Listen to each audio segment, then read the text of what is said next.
இப்போது உங்களுக்கு மூட்டு வலி வருது அப்படின்னா அப்போ தான் நீங்கள் நடக்க கற்றுக்குப்பீங்க. எப்படி நடந்தால் அந்த எப்படி நடக்கணும், எப்படி கவனமாக இருக்கணும். நீங்கள் முதல்ல வந்து சும்மா ஏனா தானே ஒரு இடுப்பு வலி வருது அப்படின்னா எப்படி படுக்கணும், படுக்கிறவங்க எப்படி எழுந்திருக்கணும். ஏன்னா எல்லா நேரத்துலையும் அது வலிக்கும். தப்பாக எழுந்தீங்கன்னா அவங்களுக்கு வலிக்கும். ஒரு இடுப்பு வலி உங்களுக்கு எதை கற்றுக் கொடுக்கும் அப்படின்னா எப்படி படுக்க வேண்டும், எப்படி படுத்திருக்கிற ஒருத்தர் எப்படி எழுந்திருக்கணும், எப்படி நடக்கணும், எப்படி உட்காரணும். நேரே உட்கார்ந்தால் தான் அந்த இடுப்பு வலி உள்ளவங்களுக்கு அது வலிக்காது. அப்போ அது நேரே உட்கார்றதுக்கு உங்களுக்கு கற்றுக் கொடுக்குறது. வெறும் மருந்து மட்டுமே அதை சரி செய்யாது. மருந்து மட்டுமே நீங்கள் ஒழுங்காக உட்காரணும். நீங்கள் மருந்து எடுத்துக்காமல் இருந்தீங்கன்னா ஒரு இடுப்பு வலி வந்துருச்சு உடனே மருந்து தேடி போகாதீங்க, மருத்துவரை தேடி போகாதீங்க. ஒரு மூட்டு வலி முதல்ல அது அதை உங்களால் எப்படியெல்லாம் சரி செய்ய முடியும். ஏன்னா பாருங்கள், ஒரு இடுப்பு வலி வந்ததுன்னா எப்படி அப்போ நேரே உட்காரணும். நேரே உட்கார்ந்தால் வலிக்காது. அதுவே முதுகு வளைஞ்சு உட்காந்திங்கன்னு வச்சுக்கோங்க, வலி அதிகமாகிடும். அது மாதிரி சில உணவுகளில் கட்டுப்பாடு. நீங்கள் சோறு, பூரி, பொங்கல், தோசைலாம் சாப்பிட்டீங்கன்னா இடுப்பு வலி அதிகமாகும், பயம் வந்துடும். சோறு, பிரியாணிலாம் சாப்பிட்டீங்கன்னு வச்சுக்கோங்க, மைதா உணவு அதெல்லாம் சாப்பிட்டீங்கன்னா உங்களுக்கு இடுப்பு வலி இருக்குதுன்னு வச்சுக்கோங்க, நடுங்கி போயிடுவீங்க. பயங்கர கவலையை தரும். இடுப்பு வலி அதிகமானதாகவும் நரக வலியை உணர்வீர்கள். அதுபோல் ஒரு மூட்டு வலி இருக்குன்னா, உணவு கட்டுப்பாடு இல்லை அப்படின்னா, கண்டதையும் சாப்பிட்றீங்க அப்படின்னா, மாமிசம், மீன், முட்டைன்னு சாப்பிட்றீங்க, சோறு, பூரி, அப்போ உங்களுக்கு மூட்டு வலி அதிகமாகும். அதுபோல் இடுப்பு வலி அதிகமாகும், ஒரு நோய் அதிகமாகும், சுகர் அதிகமாகும். கண்ட உணவுகளையும் சாப்பிட்டா எப்படி சுகர் அதிகமாகும். அப்போ நீங்கள் பயப்படுவீங்க. அப்போ நீங்கள் என்ன பண்ணுவீங்க, அதுக்கு உங்களுக்கு எதை சாப்பிட வேண்டும் என்று கற்றுக் கொடுக்கிறது. ஒரு நோய் வந்துச்சுன்னா அது உங்களுக்கு எதை உண்ண வேண்டும், எப்படி வாழ வேண்டும். அப்போ உடற்பயிற்சி பண்ண ஆரம்பிச்சிருவீங்க. உடற்பயிற்சி பண்ணும்போது, உணவில் கட்டுப்பாடோடு இருக்கும்போது உங்கள் உடம்புல இருக்கிற நோய் வந்து உங்களுக்கு ஏற்படுத்துகிற பயம் குறைவாக இருக்கும். பயம் குறையும், அந்த பயம் மறையும், கவலை கூட மறையும். அது உங்களுக்கு கற்றுக் கொடுக்கும். நீ உடற்பயிற்சி செய்ய கற்றுக் கொடுக்கும். ஒரு நோய் என்பது நீங்கள் எப்படி வாழ வேண்டும் என்பதை கற்றுக் கொடுக்கும்.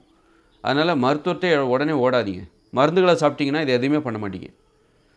அது எதையுமே உங்களுக்கு கற்றுக் கொடுக்காது. மருத்துவர்கிட்ட போய் நீங்கள் மருந்துகளை சாப்பிட்டீங்கன்னா அது எதையுமே கற்றுக் கொடுக்காது. ஒருவேளை நீங்களே ஒரு மருந்தை தேடுறீங்க, உருவாக்குறீங்கன்னா அது உங்களுக்கு கற்றுக் கொடுக்குறது.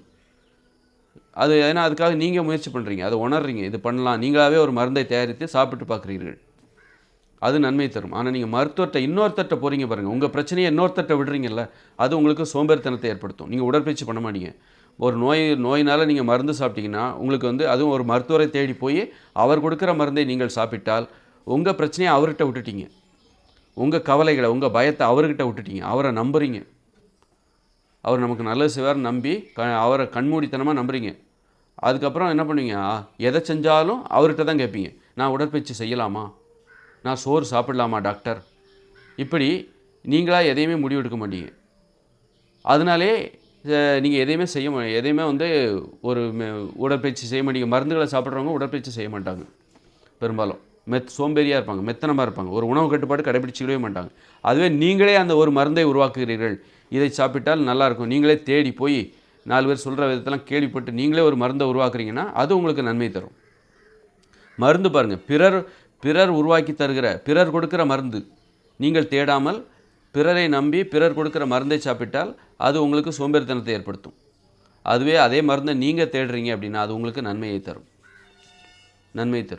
அந்த மாதிரி ஒரு நோய் என்பது உங்களுக்கு எப்படி வாழ வேண்டும் என்பதை கற்றுக் கொடுக்கும். ஒரு இடுப்பு வலி வந்துச்சுன்னா நீங்கள் எப்படி படுக்கணும், படுத்திருக்கிற நீங்கள் எப்படி எழுந்திருக்கணும், எப்படி புரண்டு படுக்கணும், எப்படி படுத்தா வலி இல்லை. அப்போ அதுதான் வந்து எல்லாருக்குமானது.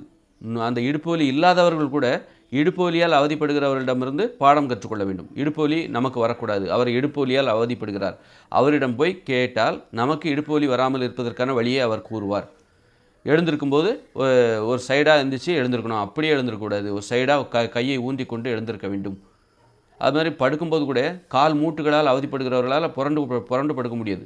சின்னதாக ஒரு மூட்டு பகுதியில் அழுத்தம் ஏற்பட்டால் கூட வலிக்கும். அப்போ எப்படி படுக்கணும், காலை இப்படி வச்சு ஒரு சைடாக 2 காலையும் மடக்கிக்கிட்டு வி ஷேப்பில் மடக்கிக்கிட்டு ஒரு சைடாக படுக்கும்போது இந்த சைடு படுத்தாலும் சரி, இந்த சைடு படுத்தாலும் சரி, வி ஷேப்பில் காலை மடக்கிக்கிட்டு படுக்கும்போது, ஒரு சைடாக படுக்கும்போது ஒரு கால் மேலே இன்னொரு கால் வந்துட்டு அப்படி வி ஷேப்பில் படுக்கும்போது அந்த காலுக்கு நல்ல ஓய்வு கிடைக்கிது, இடுப்புக்கு நல்ல ஓய்வு கிடைக்கிது.